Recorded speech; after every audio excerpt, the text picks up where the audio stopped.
आज के इस पेट्रोल और ईवीज की चॉइस के बीच कॉमन मैन पिसता जा रहा है। ईवीज की अफोर्डेबिलिटी के साथ जाए या पेट्रोल के कन्वीनियंस के साथ। ऐसे में having a perfect combination would be the best choice and इसीलिए Bajaj have stepped up to bring the world's first CNG motorcycle the Freedom 125।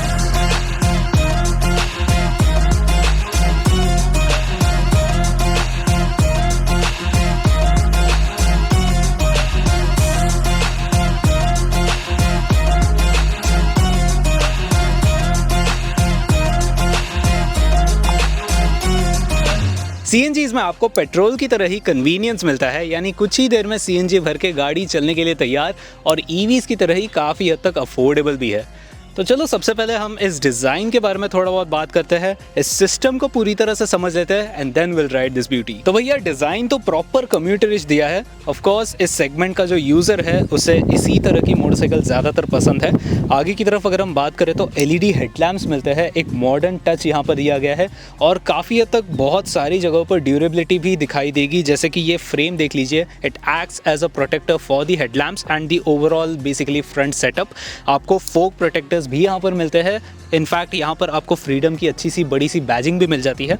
आगे आपको डिस्क ब्रेक मिल जाते हैं एंड साइड की तरफ आते हुए एक बड़ी सी लंबी सीट पर आपका सबसे पहले ध्यान जाएगा। यहाँ पर आराम से 4 लोग बैठ जाएंगे, बैठना मत 2 ही लोग बैठना। 2 लोग लगेज के साथ काफ़ी ज़्यादा आसानी से बैठ जाएंगे यहाँ पर। ये थोड़ा बहुत अनयूजुअल स्टाइलिंग है बिकॉज पेट्रोल जो टैंक का जो पोर्शन रहता है वो काफ़ी हद तक बड़ा रहता है and then starts with the seat, but seat यहाँ पर यहाँ तक कंटिन्यू की गई है एंड सिर्फ फ्यूल कैप जितना यहाँ पर टैंक का पोर्शन है। The reason behind that is petrol की जो टंकी है वो यहाँ पर इस तरफ थोड़ी सी छोटी सी लगी हुई है एंड इसी के साथ साथ सीएनजी का कनेक्शन भी यहीं पर है। टैंक इसी तरफ नीचे कंटिन्यू होता है। Then will move on towards the rear end यहाँ पर आपको एलईडी टेल लाइट्स मिलते हैं। आई डोंट नो व्हाई यहाँ पर एक क्रिस्टलाइन डिज़ाइन दिया गया है। कभी कभार ऐसा लगता है कि टेल लाइट गंदी है, बट नो, ये डिज़ाइन ही वैसा है। खैर, this is all about the rear look. NG04 की बैजिंग आप यहाँ पर देख सकते हो। NG basically is CNG and 04 means the 4th variant you can say, यानी कि इसमें और सीएनजी मोटरसाइकिल में और वेरिएंट्स आने वाले हैं। हमारे साथ यहाँ पर एक कंप्लीट ब्लैक वेरिएंट है। इसमें काफ़ी सारे कलर कॉम्बिनेशंस मिलते हैं, black with red, white, blue, कई सारे ऑप्शंस है। तो आपकी पसंद के हिसाब से आप यहाँ पर चूज़ कर सकते हो। वैसे ओवरऑल डिज़ाइन आपको इस मोटरसाइकिल का कैसा लगा कमेंट सेक्शन में ज़रूर बताना। तो अभी आपको ये पूरा सिस्टम जो है सीएनजी प्लस पेट्रोल का वो थोड़ा बहुत आसान भाषा में समझाता हूँ। सबसे पहले तो इस छोटे से डिज़ाइन में एक सीएनजी टैंक, एक पेट्रोल टैंक और बाकी सारे जो यूजुअल कंपोनेंट्स रहते हैं जैसे इंजन, एयर फिल्टर, इस सबको इस छोटी सी जगह पर फिट करना was a big task, but yes Bajaj have done it. तो यहाँ पर सीट के नीचे ही आपको सीएनजी टैंक मिलती है। आपको अभी दिखा देता हूँ। कुछ इस तरह से आपका सीएनजी टैंक यहाँ पर फिट होता है। 2 kg का ये सीएनजी टैंक है। सीट के काफ़ी नज़दीक है, बट इवन दो हीट, गर्मी यहाँ पर बिल्कुल भी महसूस नहीं होगी। हम पुणे से इसको चला कर लेके आ रहे हैं एंड थोड़ी भी यहाँ पर गर्मी मुझे महसूस नहीं हुई। तो yes, this is very good and the battery is fitted right over here. आपको अगर सीएनजी भरना है तो उसके लिए भी इट्स वेरी सिंपल। हमारा यहाँ पर पेट्रोल का भी नॉब, सीएनजी का भी नॉब, दोनों एक ही जगह पर है, तो क्वाइट कन्वीनियंट इनफ। एंड ये जो सीएनजी टैंक है इसकी भी कुछ सर्टिफिकेशंस रहती है। एक सर्टेन पीरियड ऑफ टाइम के बाद आपको ये टैंक सर्टिफाई कराना पड़ता है। तो उस केस में आप ऐसा सोच सकते हो कि ये टैंक अच्छी तरह से वेल सेट ट्यून्ड इन तो है, बट इसको बाहर कैसे निकाले। तो यहाँ पर आपको बजाज ने ये 2 बोल्ट्स दिए गए हैं जिसको रिमूव करके आप ये अंदर का जो सेटअप है, वहाँ भी कुछ स्क्रूज है, उसको रिमूव करके ये पूरा पोर्शन जो है नीचे चला जाएगा। तो उसकी मदद से आप ये सीएनजी टैंक को पीछे की तरफ से बाहर निकाल सकते हो, which is very convenient and very easy. Bajaj ने यहाँ पर इन छोटी छोटी चीज़ों का भी ध्यान रखा है because at the end of the day consumer happy रहना चाहिए। तो yes, they have done a very good job over here. अब इस ओवरऑल सेटअप के साथ एक और चैलेंज या डिफिकल्टी पैदा हो जाती है जो कि है इंजन प्लेसमेंट। तो यहाँ पर आप देख सकते हो this engine is unlike the normal vertical stacked और इंक्लाइन स्टैक। ये हॉरिजॉन्टली स्टैक्ड है। व्हाई? बिकॉज स्पेस यहाँ पर काफ़ी अच्छी तरह से यूटिलाइज होना चाहिए और इसी के साथ सेफ्टी को भी यहाँ पर ध्यान में रखा गया है। सीएनजी टैंक को तो अच्छे से फ्रेम के साथ कवर कर दिया है, बट इंजन के लिए भी यहाँ पर नीचे की तरफ एक प्लास्टिक और मेटल का कॉम्बिनेशन है ऑफ द बेस प्लेट। तो या ओवरऑल सेफ्टी की तरफ काफ़ी अच्छे से ध्यान रखा गया है। स्पेस यूटिलाइजेशन काफ़ी अच्छे से किया गया है एंड ओवरऑल डिज़ाइन में भी एक नॉर्मल मोटरसाइकिल जैसी दिखती है वैसी ही ये दिखती है। कोई यहाँ पर अलग चीज़ें हाईलाइट होकर नहीं आती। तो ये कॉम्बिनेशन ऑन पेपर तो काफ़ी सही दिख रहा है, बट रियल वर्ल्ड में is it practical? Let's find out. तो मुंबई की बरसात हमारे ऊपर कुछ ज़्यादा रहम नहीं खा रही है आज। तो इस अलग किस्म की मोटरसाइकिल के लिए एक अलग पर्सपेक्टिव तो बनता है बॉस। तो नाइट रिव्यू देते हैं आपको आज। कंटिन्यू करते हुए परफॉर्मेंस की बात करते हैं। आपको यहाँ पर 125 सीसी का इंजन मिलता है एंड खैर आपको पहले राइड फील बता देता हूँ। It's very refined, very smooth. आपको यहाँ पर थ्रॉटल लैग तो बिल्कुल महसूस नहीं होने वाला। आप भले सीएनजी में चलाओ या पेट्रोल में चलाओ, आपके परफॉर्मेंस फिगर सेम रहने वाला है। आपका थ्रॉटल रिस्पॉन्स सिमिलर है, कोई चेंज नहीं है यहाँ पर। हालांकि सीएनजी में चलाने पर एक थोड़ा सा यहाँ पर एक कोई तो आवाज़ आती है टिक टिक टिक करके, बहुत कम, बहुत मतलब धीमी आवाज़ है। आपको ऐसा नहीं कि वो चीज़ बॉदर करेगी, एकदम ही शांत, एकदम साइलेंट। आइडियल कंडीशन में जब आप सुनोगे तब आपको वो आवाज़ आएगी एंड इट इज़ नॉर्मल, ये कोई इशू नहीं है, इट इज़ नॉर्मल। परफॉर्मेंस की अगर बात करूँ तो 9.5 PS of max power, 9.7 Nm max torque.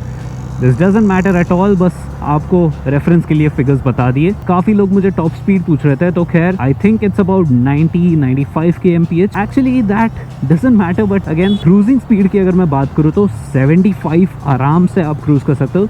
65 से लेकर 75 kmph तक आप ज़्यादातर राइड करोगे एंड उस राइडिंग कंडीशंस में यहाँ पर हमें जो माइलेज है वो 100 से 110 तक रिपोर्ट हुई थी kg/km इन CNG। अगर आप CNG से पेट्रोल में स्विच करते हो तो it is very much seamless. अभी आपको करके दिखा देता हूँ। There is a switch over here.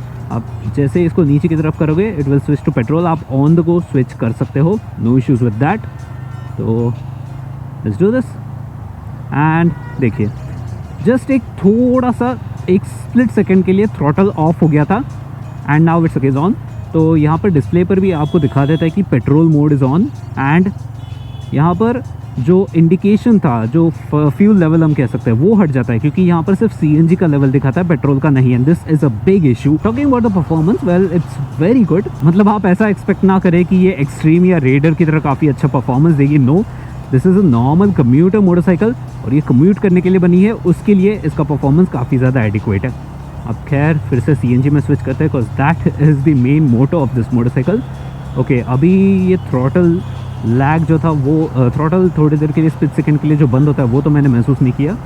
सो या it's pretty much good to provide you that seamless performance। यहाँ पर मैप, टाइमिंग, इंजेक्टर्स, ये सभी चीजें स्पेसिफिकली डिजाइन की है for both the fuelling systems. Even अगर कूलिंग जेट्स की बात करें तो 200 सीसी में जो साइज के जेट्स लगते हैं ना, वो यहाँ पर दिए गए हैं ताकि CNG में भी यहाँ पर कूलिंग सही से रहे। ब्रेक्स की बात करूँ तो आपको इस टॉप मॉडल में स्पेसिफिकली आगे की तरफ डिस्क मिलती है, पीछे ड्रम ब्रेक मिलता है। Front brake is very much crisp, very much precise, वहाँ पर कोई इश्यूज़ नहीं है। रियर ब्रेक काफ़ी ज़्यादा सॉफ्ट है एंड ये सिर्फ मेरी मोटरसाइकिल पे नहीं, काफ़ी सारी दूसरी मोटरसाइकिल में भी है शायद। तो खैर वैसे तो ड्रम ब्रेक है, आप उसे एडजस्ट कर सकते हो, तो वो तो कोई इशू नहीं होना चाहिए। बट या I think initially it's quite soft. अब टायर्स की बात करते हैं।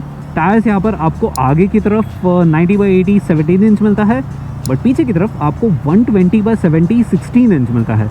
तो 16 इंच व्हील ये थोड़ा सा ज़्यादा ही छोटा हो जाएगा for a motorcycle, but there is a reason for that because of the overall proportions of this motorcycle. यहाँ पर 16 इंच के साथ जाना पड़ा so that the rear suspension can accommodate the travel that you need. अगर ये rear wheel 17 inch का होता तो प्रोबेबली वो सस्पेंशन ट्रैवल आपको यहाँ पर नहीं देखने मिलता। राइडिंग पोस्चर यहाँ पर काफ़ी ज़्यादा कंफर्टेबल है, काफ़ी ज़्यादा बढ़िया है। पुणे से यहाँ तक मुझे कोई दिक्कत महसूस नहीं हुई, ज़रा सा भी पेन नहीं है मेरे बैक में। तो this is really very good.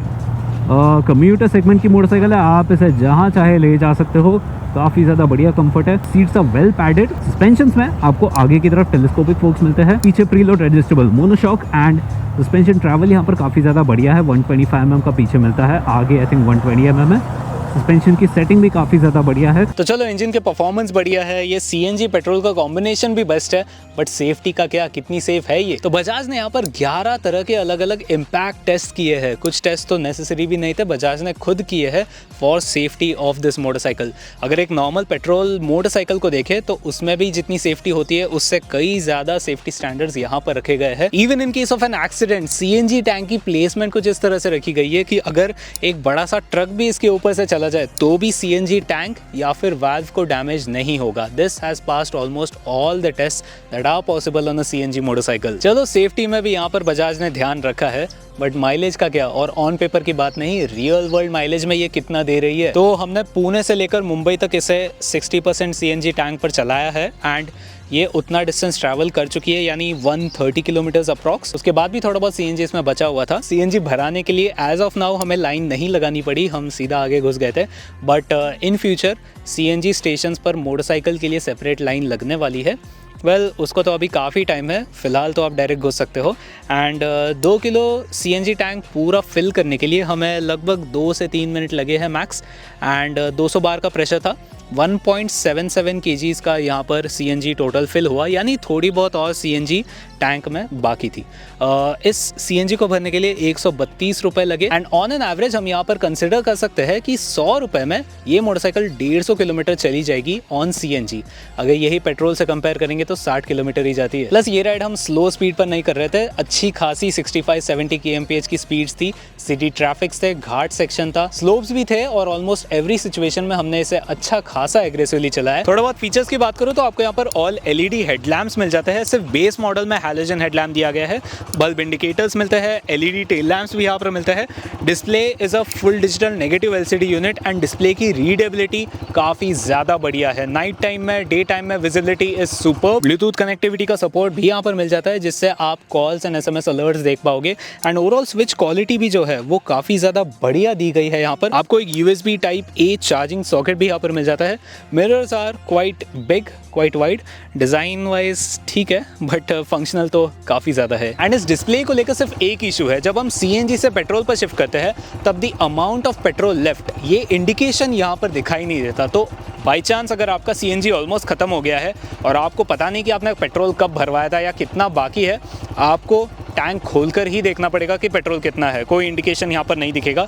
Bajaj should definitely work on it cause that is a very important feature. And Pune से वापस आते वक्त मुझे एक्चुअली टैंक खोलकर चेक करना पड़ा था कि यहाँ पर पेट्रोल है या नहीं। अगर मैं कुछ कमियों की बात करूँ तो यहाँ पर थोड़ी बहुत कमियाँ हैं जो डेफिनेटली बजाज ने वर्क करनी चाहिए। सबसे पहले तो जो मैंने पहले मेंशन किया था फ्यूल गेज को लेकर, that should be added. Secondly इसके लाइट्स, आपको आगे की तरफ एलईडी हेडलैम्प्स मिलते हैं। स्पेसिफिक मॉडल के लाइट्स के बारे में बात कर रहा हूँ। I don't know about the halogen lamp, but यहाँ पर जो एलईडी हेडलैम्प्स है उसकी थ्रो जो है वो कुछ ज़्यादा ही नीचे है। अभी मैं हाई बीम पे चला रहा हूँ and even at high beam इसकी जो लेवल है वो काफ़ी ज़्यादा नीचे है। इन लो लाइट कंडीशंस आपको थोड़ी बहुत दिक्कत होगी सामने की तरफ कर्व को प्रेडिक्ट करने के लिए, तो इसकी लाइट्स थोड़ी सी और ऊपर हो सकती है। I don't know if it's adjustable, I don't think so, but या ये एक चीज़ इंप्रूवमेंट होनी चाहिए। रियर ब्रेक यहाँ पर काफ़ी ज़्यादा सॉफ्ट है जैसे कि मैंने पहले बताया, but that can be adjusted of course.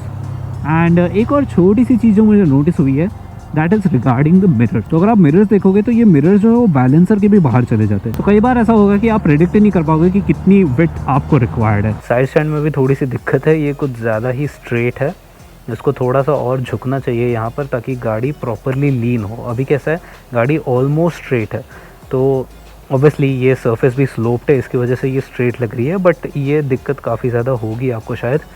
दूसरी तरफ ये हिमालयन जो कि कुछ ज़्यादा ही झुक जाती है, तो दो काफ़ी contrasting bikes in terms of side stand. या side stand should be improved I guess. अब बात करते हैं प्राइस के बारे में। वेल एक सीएनजी प्लस पेट्रोल मोटरसाइकिल है तो आप ये एक्सपेक्ट करोगे कि प्राइस काफ़ी ज़्यादा रहेगी, but Bajaj have kept this in mind कि ये मोटरसाइकिल हर एक कंज्यूमर तक जानी चाहिए एंड उसी हिसाब से यहाँ पर डिफरेंट मॉडल्स और प्राइस रखी गई है। तो बेस मॉडल स्टार्ट होता है 95,000 रुपीज़ एक्स शोरूम एंड जो टॉप मॉडल है which is this one, price at ₹1,10,000 rupees. बीच में एक मॉडल आता है जिसकी प्राइस रहेगी 1,05,000 रुपीज़। तो या ओवरऑल प्राइसिंग काफ़ी ज़्यादा बढ़िया है। इन अलग अलग वेरियंट्स के बीच में डिफरेंसेस क्या क्या है वो भी आपको बता देता हूँ। तो टॉप मॉडल में तो आपको सब कुछ मिलता है। अगर उसके एक मॉडल नीचे जाओगे तो आपको आगे की तरफ डिस्क की जगह ड्रम ब्रेक मिलता है। नेक्स्ट अगर आप बेस मॉडल में जाओगे तो ड्रम ब्रेक तो है ही, साथ ही साथ आपकी जो हेडलैम्प्स है वो एलईडी नहीं रहेगी, हैलोजन रहेगी और डिस्प्ले भी थोड़ा सा अलग रहेगा। बस यही डिफरेंस है सारे मॉडल्स में एंड ओवरऑल जो इस बाइक का पर्पस है वो आपको बेस मॉडल से ही मिलेगा। तो ये एक चीज़ काफ़ी अच्छी की है बजाज ने यहाँ पर। Let's talk about the verdict then. तो इस रिव्यू को हम डिज़ाइन, परफॉर्मेंस, कंफर्ट इन सब चीज़ों के बेसिस पर नहीं तोलेंगे। Will only talk about the purpose of this motorcycle, जो कि है पेट्रोल के जैसा कन्वीनियंस प्रोवाइड करना बट ईवी की तरह ही अफोर्डेबिलिटी भी देना। तो ओवरऑल जो कॉन्सेप्ट है पेट्रोल प्लस सीएनजी का that works flawlessly over here. यहाँ पर हमें कोई मेजर इश्यूज फेस नहीं हुए हैं। CNG petrol transmission is very good, the performance is superb and mileage भी जैसा कि हमने रिव्यू में बताया पेट्रोल मोटरसाइकिल से कंपेयर काफ़ी ज़्यादा बेहतर दे रही है, प्लस अफोर्डेबल प्राइस के साथ भी। तो ओवरऑल ओनरशिप के पर्सपेक्टिव से भी ये काफ़ी अफोर्डेबल रहने वाली है। प्राइस भी ज़्यादा नहीं है, लगभग 125 सीसी की जो भी मोटरसाइकिल्स रहती है उसके काफ़ी क्लोज है इसकी प्राइसिंग। फ्रीडम 125 को हम किसी भी दूसरी मोटरसाइकिल के साथ कंपेयर नहीं कर सकते क्योंकि मार्केट में दूसरी कोई भी CNG प्लस पेट्रोल मोटरसाइकिल नहीं है। This motorcycle has created a new segment and is the segment king over here. जिन्हें एक ऐसी मोटरसाइकिल चाहिए जो डेली कम्यूट्स के लिए यूज हो सके, काफी अफोर्डेबल रहे और ओवरऑल ओनरशिप में भी काफी सस्ती रहे, काफी किफायती रहे, तो freedom 125 should be your next purchase. Thank you so much for watching this video. If you like this motorcycle, if you like this video, do hit that like button, share this with your friends and stay subscribe for more quality automotive content.